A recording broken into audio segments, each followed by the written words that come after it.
Right. That awkwardness again. I know, the awkwardness kicks in. And, well, hey, I'm Scott Russell, and I'm Melissa Gelanese, I think. We do the same thing every time. Not sure who you are. Can we start again? No, I think it's a good start. I'm going to put that one in. It's, All right. Let's start again. Go. All right. No, you don't have to stop it. We'll do it from there. All right. Let's start again. Hey, I'm Scott Russell. I'm Melissa Gelanese. And we're going to just have a chat today. Yeah, we're doing another Let's Chat. Let's talk. Let's talk. Mm-hmm. Yes. So we're immersed in the whole freedom movement. We are. You and I and many others. We're watching a lot of things. I most definitely don't watch mainstream media anymore. No. Gave that up a couple of years ago after the fear and good whatnot. It's a good move. Yeah. But one thing I've noticed that I'd love to chat about is the importance of the need for waking people up. What do you think about that? It's funny. It's like trying to wake an alcoholic up to the fact he's an alcoholic. Right. And the more didn't see that one coming. The more you bang on an alcoholic, the more you tell them drug addicts. I mean, that's kind of been my past, trying to convince people of habits. I've just told you before this how I've been talking to somebody and they're addicted to drama. They're hiding in it. They're addicted to the movement. Yeah. And it's so easy to hide our pain in it, hide our fear in it, because the world's changing. Yeah. So who wants to actually, and I've been trying to say, we need to, as people, I recommend stepping back, taking control of our world, because like we talked about last week, we're not going to stop what's coming. No. So it becomes, if I can't stop it, you can be the guy screaming on the corner, you need to stop this. Yeah. They're not going to stop. No. So we need to actually start to focus on ourselves. So anyway, I don't think you can wake up an alcoholic. Well, that's it. And what you described, that person that you might be referring to, I feel like that we're describing somebody who we discussed last week, where it's feeding off them now. It's taking their energy. Instead of you putting your valuable time and energy into the cause, so to speak, it's feeding off them. That can happen. When you're doing that, you're actually keeping the cause alive. Yeah. Because people might want to move on to something that's going to bring some peace, some direction in their life with this. Yeah. And we keep trying to shove on them the same thing. We're actually feeding it. It really does feed on us. Yeah. I said to someone yesterday about Justin Trudeau. Yeah. I said, the danger here is going to become Trudeau's going to go. People hate him. He's going to go. But when he goes, people are going to be, we've won. This is all over. No. It's not over. They've got another Trudeau that's just as evil or worse. And he's going to come in while people are now sitting back going, it's all under control now. Like when the New Zealand Prime Minister resigned. Yeah, everyone was clapping and cheering, which I'm happy for too. I would have done the same thing if I was over there. But the thing is, the plan is, okay, next step, moving up. Who next? Who's coming in? And they've come this far. They are not going to stop because one of their leaders is gone. Yeah. I think they use these people. They stick a Trudeau and Ardern in there, let everybody hate her or him, and then just move him aside. And then they're dying for someone else to make it fresh and change the game a bit. So let's move Trudeau aside now. That everybody hates him and he's got no life. They've used him. Yeah. And now, like you say, everyone thinks it's over and there's the quiet now. And where's the quiet before the storm? We had it here. In the hurricane or whatever it is, they say the eye of the storm. There's like the storm and then there's this massive, it's like almost just deadening quiet. And then that's when it really rips after the quiet. I think the way we wake them up, like with any alcoholic, addicts, is to live peace. Yeah. Because deep down they all know they're doing it. Yeah. And to not enable them. So when they come around, like I've got people now in my life from going like, you know what, I need to break contact with you. Not because I don't love you or don't like you. Yeah. But my contact with you is enabling you. Yeah. And the things that you're putting on, the things that you're doing, you're hiding in. You are self-harming. Yeah. And you know what? I'm not enabling that. Yeah. So because I love you, I'm not doing this. Yeah. Now maybe you'll never come around and say, "Oh, gee, thank you." But the reality of it is, That's all you can do with an addict, right? Well, I think what you said is a really good point about enabling people, because, again, I have mentioned this before, but I want to reiterate something.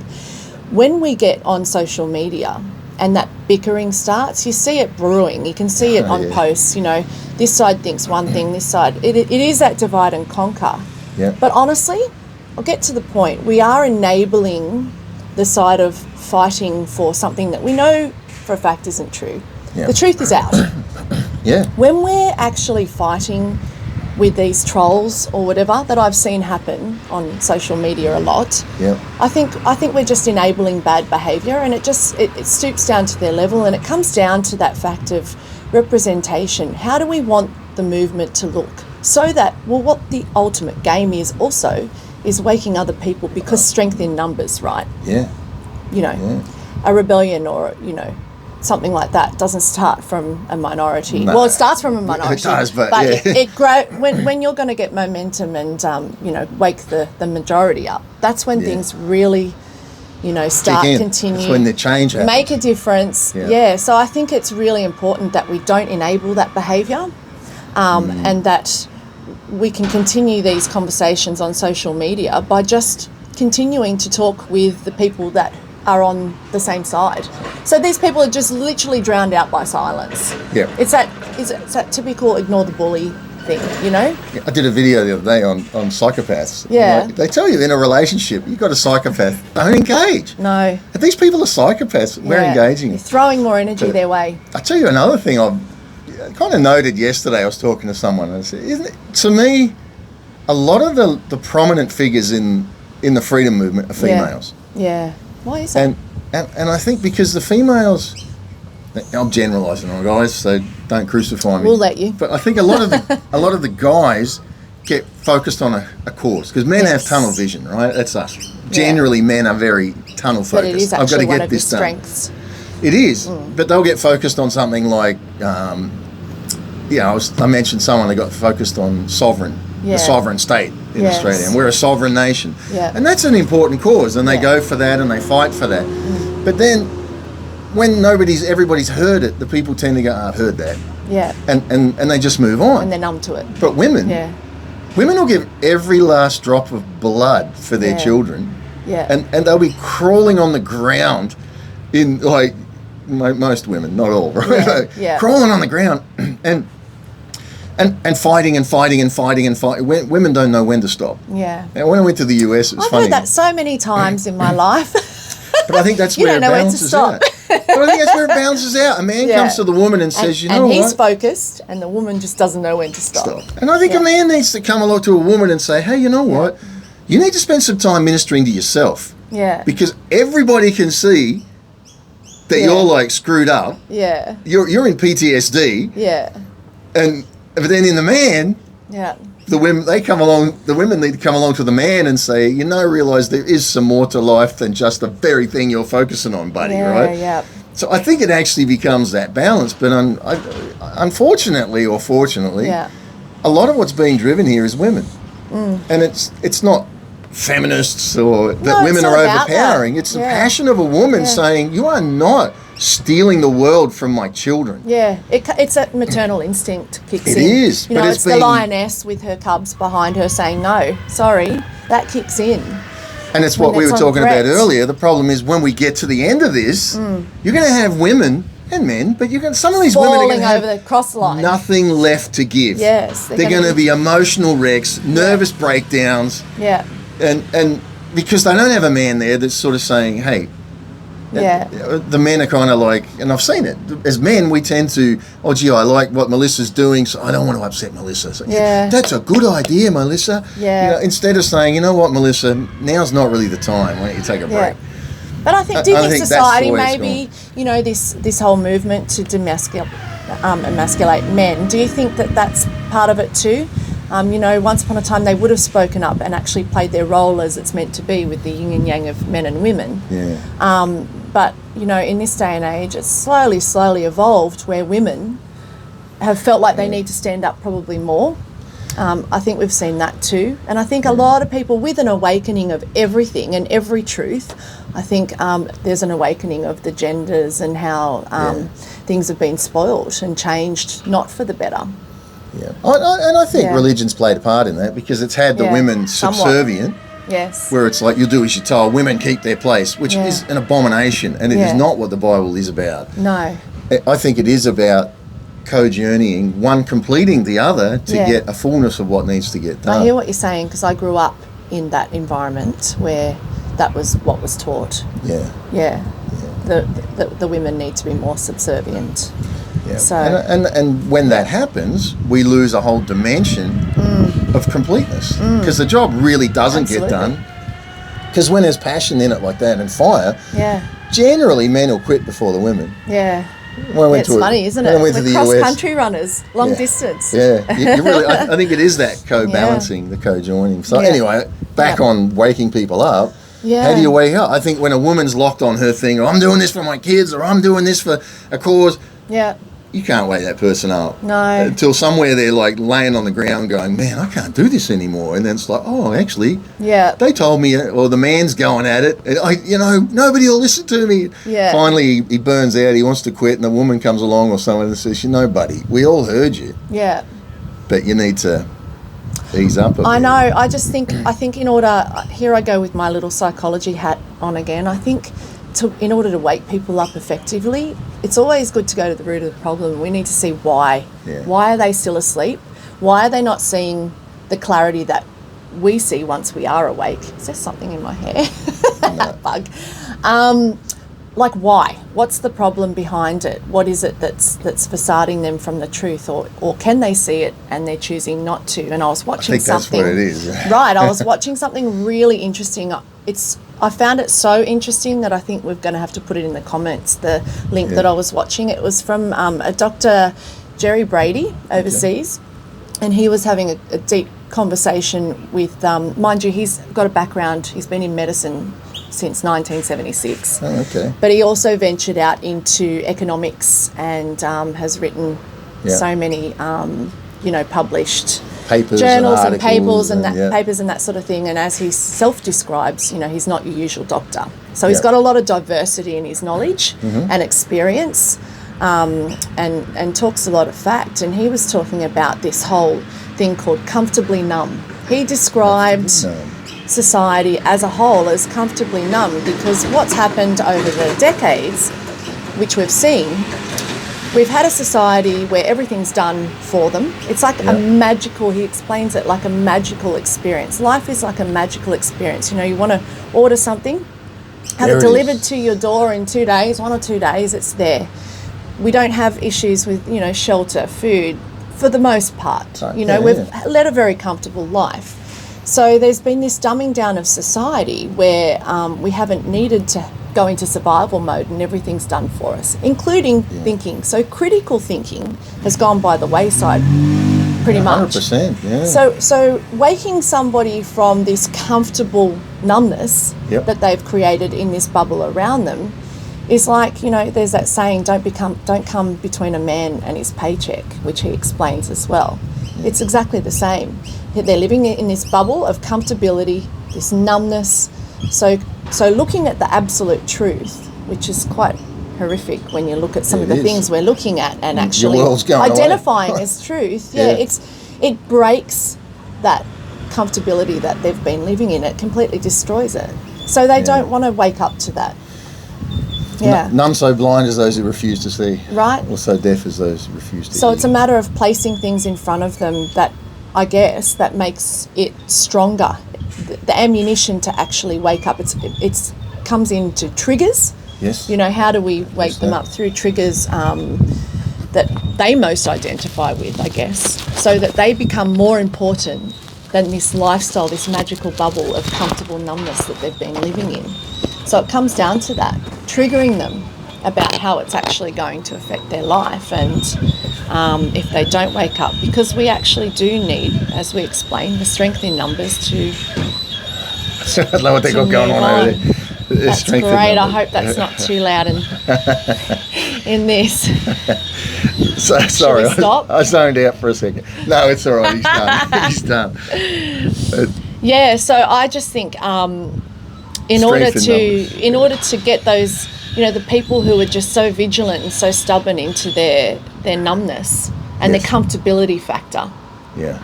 They're in this comfortable zone where they've got their, comfort blanket, and so to speak. It's funny. It's true. I went through some of the trauma in my life, and the other people that were involved in it.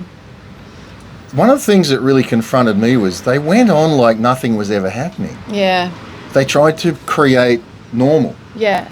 And then smooth it over. And then put it under the carpet. Live in the normal, and just deny that everything that I can't control is happening. It's not happening. It's not happening. It's in God's hands, is what they were saying to me. Yeah. Oh, it's all in God's hands. And it's like, no, you're hiding in that. Yeah. Because you don't want to take responsibility for what's going on. Exactly. And I think we see, sorry folks, we're sitting down near a boatyard. And it's there's all sorts of marine things happening around us. And I think what happens, it's the same in all of us. We get to that point where if I can't control it, I'll stay busy to pretend it's not happening. Myself with everything. Worry about my paycheck. Yeah. And I'll control the parts of my life I can control. Yeah.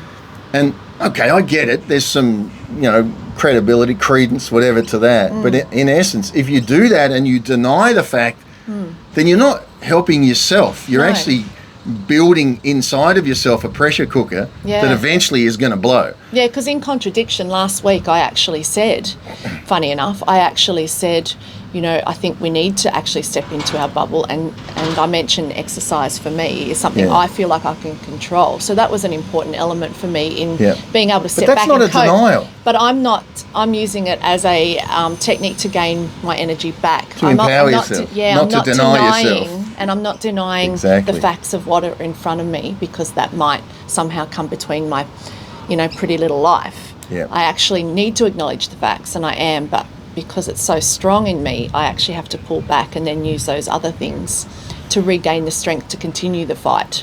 Yeah. Seems like a contradiction, but it's actually not. So long as you're awake, it really is about waking people up. I feel like, because lately I've been doing a bit of gardening in our house, and lots of landscaping and stuff, and I feel like sometimes it's like I create such a mess. I'm thinking about the mess that I did out the front recently when I was weeding and pulling out and replanting and everything. Honestly, at halfway point, it looked like it looked better when I first started. I may as well have left the junk there. So it really is about. But then at the end, the pretty picture at the end, it was worth it, right? So I feel like it's really worthwhile. You just have to get your rake in there, upheaval everything, know that it's a mess, deal with all the mess bit by bit. Yeah. So that's what's going to happen when these people wake up, when we're trying to wake them up. They've got to deal with each little element bit by bit. There's going to be a catastrophic mess in their life and in their head for however long that process goes.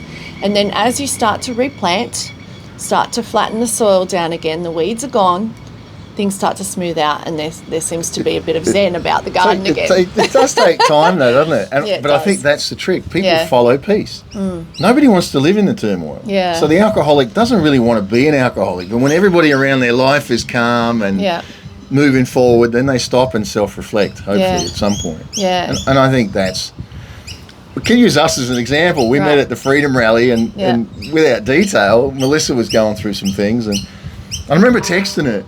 And I'm texting it, and I'm texting it, and I'm trying to basically say, hey, wake up, hey.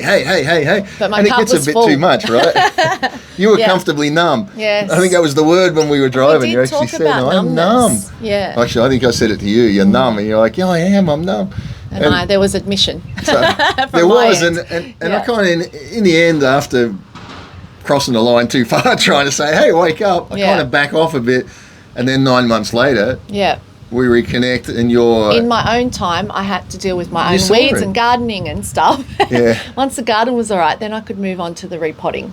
That's the way I see it, honestly. And now we've reconnected after what? It's probably been nearly a year. Yeah. You're a normal functioning. I'm normal again. Well, I didn't know you before.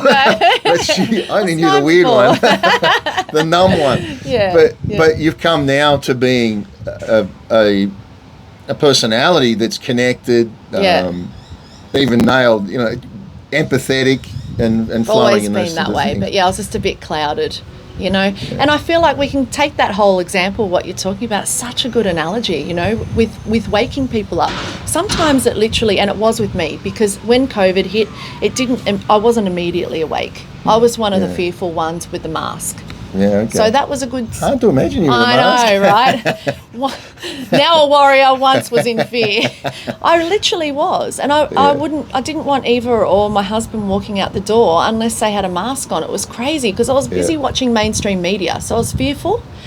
But, little by little, it was seeds that were planted by people around me. And I think sometimes if we're smashing people, we all have a different role to play in this awakening journey for other people, I think, too. Yeah. So some people, remember we spoke about it last week, some people wake with whispers.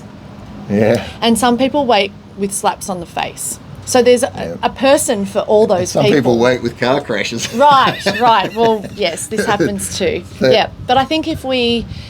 Don't be afraid to plant seeds in people. Don't jump the gun and think it's a 100-metre sprint and we have to wake everybody within a half an hour conversation, because it's just not going to happen, because there's so much indoctrination in people. So you're talking to me now, right? Yeah, there's so much indoctrination in people that it's a gradual process, and I know with me it was. Yeah. It was.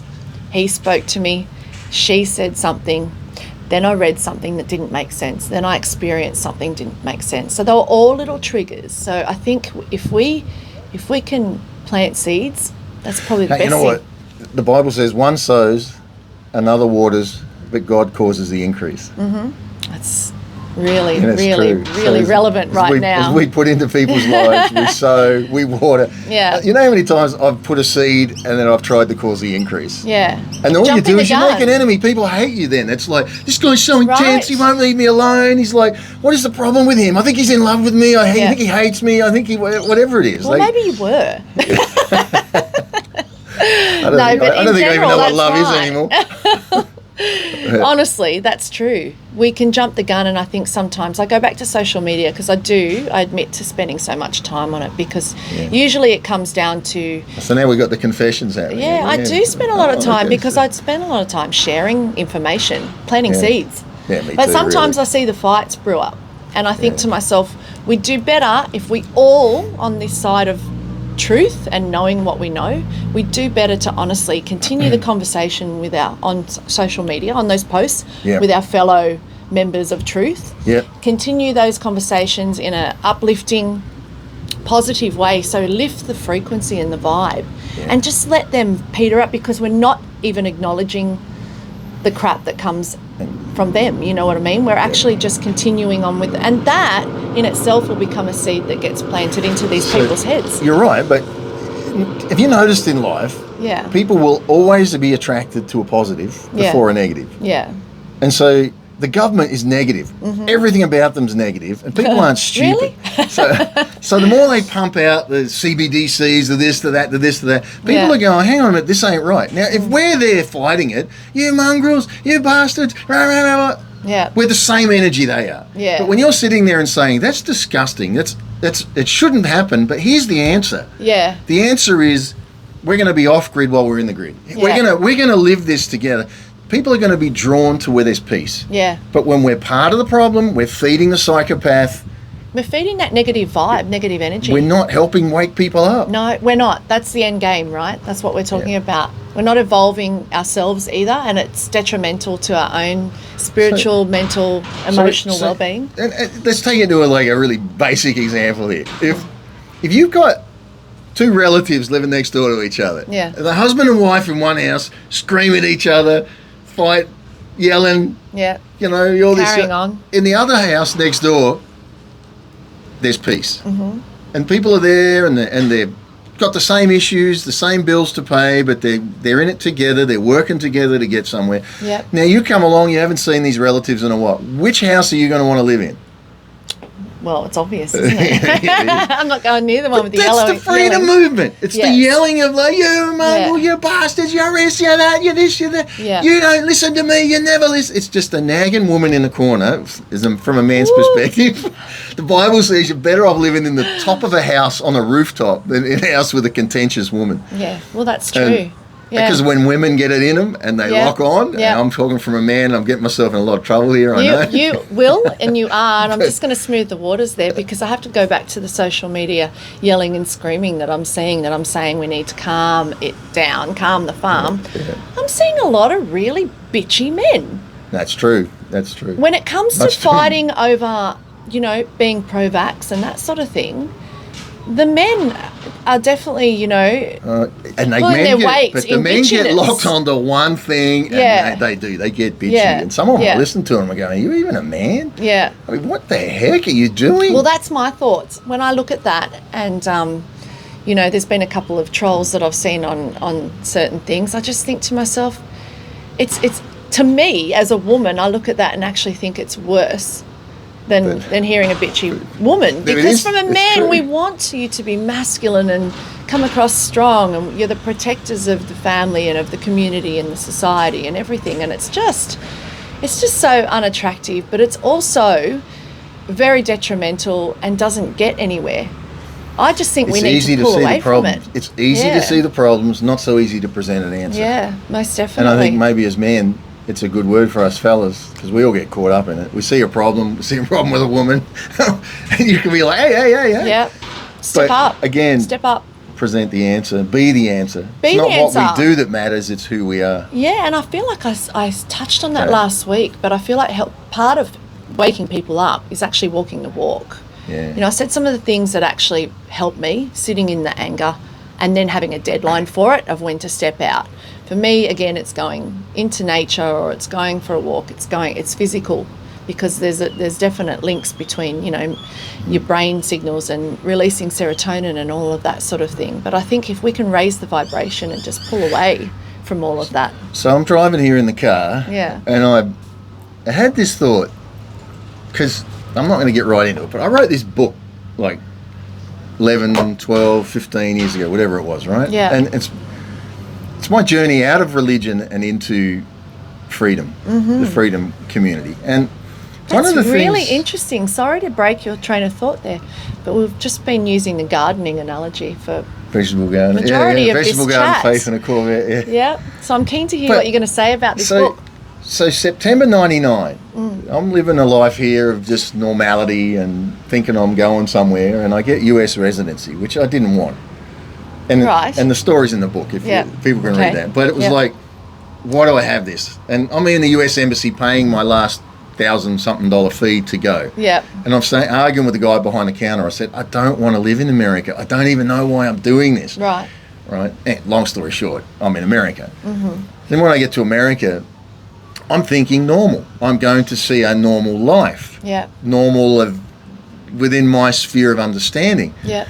Right before I left, I had a man that I didn't know, that now I'm coming from a Christian perspective. So this man comes out from a prophecy, something he felt God was telling him. Right.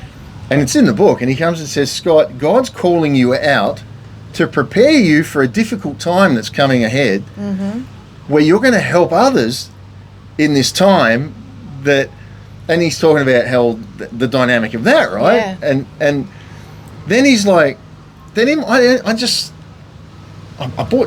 ordered a book for someone the other day. I don't give many of these out, right? Yeah. But I ordered one yesterday for someone, and I found this one, and I was reading the first few pages, and I didn't even remember it. It says, I say in there, I'm here to prepare for the economic collapse of the USA. And what year was this? 99. Wow. So I didn't know. USA, when we were there, was booming. They were in boom. Yeah. So it was pretty stupid, right? And I thought it was a bit weird, so I just put the book, I haven't promoted it much. I just left it in the background a bit. But as I'm reading it, then I see that what I did in my terms now was, so it was almost like God said, I'm pulling you out of your normal life. I'm going to absolutely destroy your normal life, which he did. And then I'm going to teach you to live off grid while you're in the grid. Yep. Give you something else to focus on. And he had to break my religious mindset because I wanted to control what that looked like. Yeah. And in the book, you feel the pain of that when I'm trying to, it doesn't fit with my taught religion, what I'm doing, right? So people read that book and go, gee, I couldn't do that. Well, it's not about that. I hope people see the heart in it. Yeah. That I'm just a normal guy who's like scared out of his pants. Yeah. And having to live stuff that... And he's looking for a solution and trying to focus on that. But now, fast forward to 20-something years later now, and I'm watching the very things that, like I saw vision of money that deep on the streets of Boston. And I couldn't understand at the time, why is nobody picking this up? And it was like... Because it was useless. It was useless. It got to the point, wow. And, so I was right. the thing I heard in there was they were throwing away the God they'd served for so long that had failed them. Mm-hmm. They were in this disgust. There was people throwing it out the window like a ticker tape parade. Yeah. You know? In disgust, they were throwing away this God they'd served for so long that had failed them. And somebody was talking to me yesterday and saying, you know, I think this is a spiritual awakening, and it really is. People are starting to see what really matters. Yeah. Now, all the junk around this, my point to all of this is to say, 20-something years ago in September 99, God started to prepare me for a day that's now and a day that's coming. Yeah. You can't tell me he hasn't done that with plenty of others. Exactly. And to be a voice to say, if God knew this was coming, there's no surprise here. No.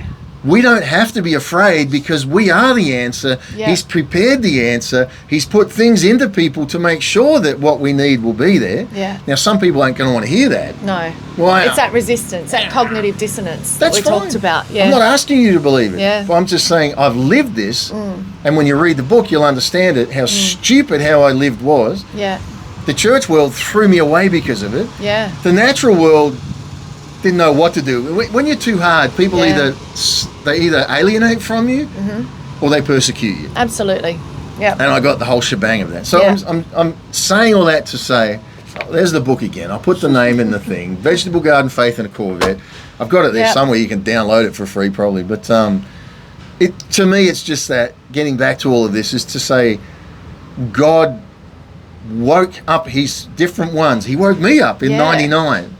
And I was the most stubborn, religious, and you'll see it in the book. Wow. And he came to me. So he gave you a purpose with your background. Whacked me, and I've actually could say my purpose for being alive is for the day that's coming. I know, and I know I've seen my part. I know what I'm going to do. I know where it's going to end for me. Yeah. And I'm like, and when that thing's finished, I go, I've completed why it is I walk this planet. Yep.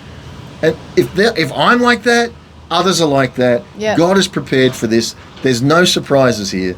I love that because I think it's so important in any journey in life that you have a purpose. Thank you. Thank you. I'm going to read that.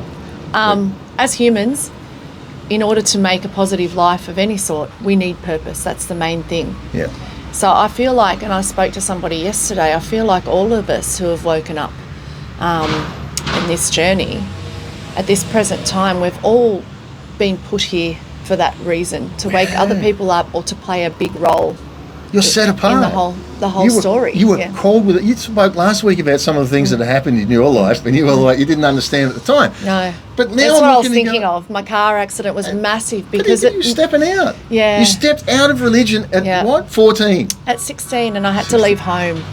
It was brewing when I was about 15, and I had some issues at home with Mum not being well and complicated with the whole religious thing. Yeah. It was just a mess, and it got to the point that it was so crazy, dramatic and traumatic that I had to leave home. But that really spoke to me last week. Yeah. I haven't told you that. Imagine a 16-year-old. But it spoke to me. At 16, you did that, misunderstood, misrepresented, you made your mistakes, you tried to fit to normal and you couldn't. Yeah. All for what?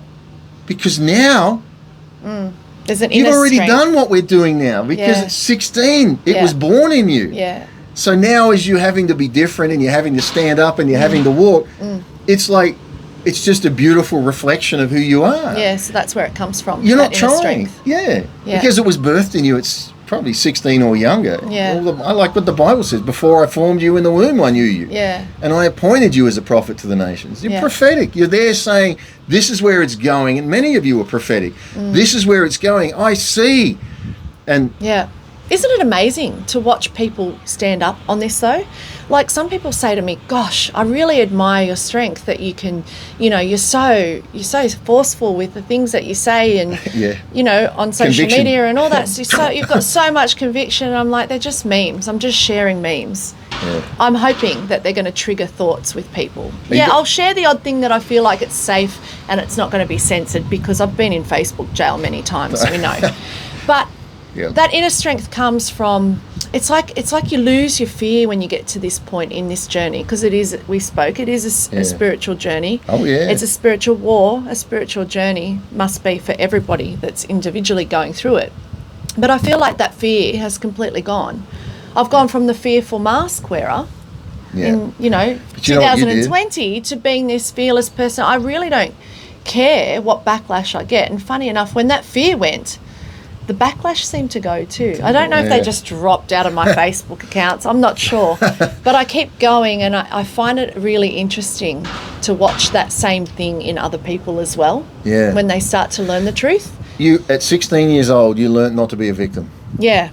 Yeah, I've had someone say that to me before. And that's so many. I put that video out. So many people in this movement are living as the victims. And as long as you live like a victim, you will never be ready for what's coming. No. Never, because you're always feeling sorry and you feel like somebody should be doing something for you. Yeah. Instead of taking responsibility for the mess in yourself, saying, I am where I am because where I am. Yeah. I'm going to take responsibility for it. Yeah. I'm going to get my life ready. And those around me that want to come to that can come to that. And together we're going to be an answer instead of screaming at the wall. Yeah. Because screaming at the wall, keep yelling. It's like the woman next door that's yelling at her husband. Just turn the TV up. So well, we you're don't just hear lowering yourself to the other vibration of the others that don't want to wake up. Sucking the life out of you. That's the end. What's your end game at the end of the day? Your aim is to wake others and to evolve. So the only way to do that is by moving on to a higher vibe. So, but you know what? I was on a live on TikTok. I'm now shadow banned on TikTok, but I was on this live on TikTok, and and somebody comes in and says, "Oh, this guy's just after views, and he's got no answer, and he doesn't know." So I'm like, doesn't offend me, right? I couldn't care what people. I've had people this close to me yelling at me, and it really doesn't bother me. Yeah. So it's. I think we wouldn't be putting ourselves out there to have these kind of chats if we really cared what so the I opposition sent a message thinks. back and I said, "You're right, I don't have the answers." I said, "But if you do, I'd love to hear them." Yeah. Oh, that's a really good response. They were gone. Put them on the spot. And that's the problem. Most people have got so much, they can see the wrong and they're happy to yell and scream about the wrong. You should be, and then so imagine if some of these people that are doing that, imagine if society all of a sudden stopped and said, "He's right. Yeah. Scott, what's the answer?" Yeah. We'd be saying, we all need to hate the Prime Minister. Yeah. Oh, there's a good answer right there. Okay. How about we get some constructive stuff? Yeah. Oh, well, no. You're just full of hate, anger, bitterness. You don't want to deal with your own crap. Yeah. And you've got no answers for anybody. Now, what's it they say? If you think you're a leader, have a look over your shoulder and see who's following. Yeah. Well, that's a really good one. Yeah. And I think that's the problem with it. Now, you'll always get your little group of fellow people that want to beat the drum and scream and yell, and I think the worst thing you can do is be with people that just agree with everything you have to say. It sounds very altruistic and picture perfect, but at the end of the day it really does rely on unity within the truth community as well. Don't unify with people that just want to say what you want to hear. No. Unify with people that are actually in the same spirit that might come and say something like, "Hey, you need to wake up to yourself." Yeah. And are willing to pose questions, because at the end of the day, that's critical thinking. I think it's really important that you're not associating all the time with yes people. Yeah. It's important that you ask questions, because at the end of the day, that's where everybody who's not awake are living as well. They're living in a bubble of, not wanting to ask questions. Well, I think one of the things in the not asking questions, one of the things I've sort of discovered about myself, and I think you might be very similar in it, I actually thrive on direct talk. Yeah. So when somebody says to me, "Scott, that's wrong, you shouldn't do it." Yeah. people are, I don't want to upset him. Yes. I actually see that as love. I feel love in that. I absolutely I might like do. what they're telling me, but when I go away and I process, I'm like, I thank God for that person in my life that spoke straight to me. Yeah. What I hate, and I actually see it as hate. Yeah. I see it as a hate for me and a hate Lack for of themselves. respect when you're wishy-washy. When people won't tell you what's on their mind. Yeah. Well, I don't want to upset him. You know what? You don't even need to be near my life. That's their own fear, though, at the end of the is. day, because they don't what they see it as confrontation, but really it's just talk and respecting the other person. And you're a female version of that. I know she is. I mean, if we talk, it's in how you say it, right? I mean, You've got to be tactful. Yeah. Because the point comes across, and again, I come back to the whole wake up thing, because I feel like I must be really, really needing to talk about that today, because it just, in my mind, it keeps coming back to it. It's like, do you butter it up in sugar, or do you know, the same message can be conveyed to people in 1,000 different ways, but it's going to hit the mark if you're going to say it with tact. What's the saying you were trying to get? No, is it spoonful of sugar helps the medicine go down? No, something like that. But it's not that. It is, and it's true. But you're not going to get anywhere by smashing people in the face with things. Little seeds. I've done plenty of that. Trouble is when you're a direct person, right? Because that's how I see people being direct with me as love. So often I go to people I care about and I'm direct. Yeah. And they might But it's not too be, much for them. it's too much for them. I did it with you on the texting. I mean, she was gracious and never said anything. But when I'm texting going, Melissa, come on, what are you doing? Yeah. And eventually she was very nice about it. But eventually I figured it, like, okay, now it's time to back off. Yeah. Well, at least you could see that. But you caught it. Yeah, I'm just a slow learner sometimes. I'm very direct. I'm a male, right? I mean... But it's so important, I think, to, like I say, little seeds, because like I said, everyone wakes up differently. But you do need to not butter things up as though you need to distort the truth. Yeah. They need to know the truth, but there's a way in which you can convey that. So my dad used to give an example about a young man when he likes a young lady. He says, you can look at her and say, when I look into your eyes, time stands still. Yeah. Or he says, you can look at her and say, you've got a face that would stop a clock. And he says, and you've got two different outcomes with it, right? Oh, yeah. And I think that's the point. When we're talking to people, don't tell them they got a face that could stop a clock. It's really not going to work in your favour. I've done it. It doesn't work in your favour. See the smack up this side of the head. It's, Anyway, so I think my point of view for this week's chat is, and it comes to, we really need to share that link too, because Dr. Brady, his thought processes on the whole picture and the whole storyline of why people are comfortably numb is I think it's so important to actually understand why, and then we can delve into how we actually wake them up. So if we can raise our vibe, number one, walk the walk. Yes. Understand them, plant seeds, be direct, but be tactful, and don't engage. That's the biggest thing that I take away from this week being on social media. Just don't engage. I used to say to my kids, rise above. I used to say to my kids, just because somebody says it doesn't mean it's true. Yeah, doesn't make somebody it right. can call you that, tell you that. If it's not true, don't engage. It doesn't matter. Walk away. So true. It's a good word, Melissa. Yeah. So it's our sum up for today. That's our wisdom for today. We'll be back on By the next boats. week. By the boat. We should. Thanks for listening. Yeah, thanks for being with us. And if you're a troll, we're not going to engage. But Melissa does need a little bit of encouragement from some of you folks. We've been trying to get her to do her own little videos on some things, and she's been a bit slow moving. I've got a lot to say. I need to know, like I said the first time, I need to be sure that I can bring something to the table. She's got a lot If somebody else is saying the same stuff in the same way, I balk a little bit. But that Once doesn't I get matter. going, It doesn't matter because it's coming from a different spirit. Yeah, and that's coming true. from you, it's someone that is going to listen to you that will listen to me. So someone might resonate with me more than, or. You put my face on Facebook, I get, 200 views. You put you on there, 2,000 views, and it's like because some people listen with different faces. Yeah, so. Whispers or slaps. Yeah. So anyway, varies. God be with you all. May God bless you, keep you safe, prepare you for what's coming. That you'll listen. Thanks, Melissa. Thank you. Sorry. How long?